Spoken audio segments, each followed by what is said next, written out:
Did you know that one of the world's most prestigious fashion houses, Balenciaga, drew inspiration from a homeless man? Meet Slavik, a Ukrainian man whose unique style caught the eye of photographer Yurko Dyachyshyn. His story is not just about fashion. It's about creativity, resilience, and the power of self-expression. Slavik never wore the same outfit twice. His wardrobe was entirely made up of items he found in the trash or received from shelters. Yet his look was anything but ordinary. I first noticed Slavik while wandering the streets of Kiev. What struck me most wasn't just his clothes, it was his confidence. He carried himself like a model walking down a runway, even though he was just navigating the streets of the city. Impressed by Slavik's unconventional yet refined sense of beauty and style, Yurko decided to document it. Over 2 years, he captured over 100 portraits of Slavik, showcasing his daily transformations. Each day brought something new. Different outfits, hairstyles, and facial hairstyles, meticulously adjusted to suit the weather and season. It wasn't random, it was artistry in motion. What fascinated me most was how Slavik turned discarded items into masterpieces. His ability to mix textures, colors, and patterns was extraordinary. It was as if he had an innate understanding of what worked together. To share Slavik's story with the world, Yurko created an Instagram page called Slavik's Fashion. The page quickly went viral, gaining attention from fashion enthusiasts around the globe. Soon, major fashion brands began borrowing elements of Slavik's aesthetic for their runways. Balenciaga, in particular, started incorporating similar silhouettes and textures into their collections, often without giving credit to the man who inspired them. The buzz even reached Vogue, which expressed interest in interviewing Slavik himself. But just as his story began gaining international attention, in January 2000,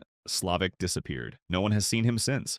After Slavik vanished, I tried everything to find him. Checking shelters, asking locals, posting online, but there were no leads. It was as if he had simply disappeared into thin air. Despite his disappearance, Slavik's legacy lives on. His story raises important questions about originality and appropriation in the fashion industry. How often do we see marginalized voices inspiring high-end designers, only to be overlooked or forgotten? Years later, the conversation continued when another fashion house, Vetements, launched a collection whose designs bore striking resemblance to Slavik's looks. Yurko published a side-by-side comparison on his Instagram profile, sparking outrage among followers. It became clear that Slavik's influence extended far beyond the streets of Kiev. It had become a symbol of authenticity in a world often dominated by imitation. Slavik's story reminds us that fashion isn't just about expensive labels or catwalks, it's about self-expression, a way to communicate our unique personalities and perspectives to the world. Slavik's story is a powerful reminder that fashion isn't just about following trends. It's about creating something meaningful from what we have. Style isn't defined by wealth or status. It's about expressing who you are regardless of your situation. In a world where inspiration can come from anywhere, his legacy challenges us to rethink how we approach creativity and give credit where it's due. Even today, his influence continues to inspire designers and individuals alike, proving that true style transcends circumstances.